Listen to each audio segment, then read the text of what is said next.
Keterangan terdakwa kasus pembunuhan Brigadir Nofriansyah Yosua Huta Barat atau Brigadir J dipertanyakan. Pasalnya ada perbedaan keterangan antara Putri Chandrawati dengan Ferdy Sambo di pengadilan. Sejumlah spekulasi mulai berkembang bahwa ada keterangan yang dibuat-buat soal Brigadir J. Siapa sebenarnya yang berbohong, Ferdy Sambo atau Putri Chandrawati? Dalam sidang lanjutan pada Rabu 9 November 2022, suami istri itu tak kompak lagi. Keterangan Putri kompak dengan ajudan Sambo Daden Miftahul Haq, tapi tidak dengan pernyataan suaminya.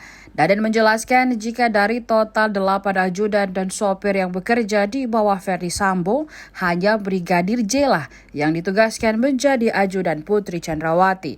Di sisi lain, terdakwa Putri Chandrawati justru mengaku suaminya lah yang menunjuk Yosua sebagai ajudannya.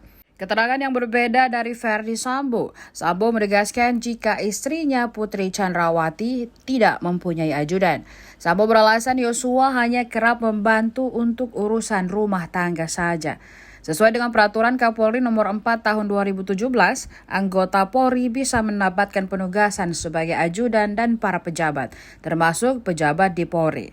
Dalam aturan tidak menjelaskan apakah istri pejabat Polri boleh mendapatkan ajudan.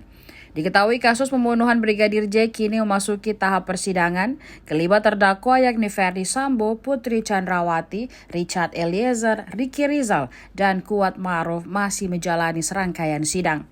Mereka sebelumnya didakwa melanggar pasal 340 KUHP tentang pembunuhan berencana.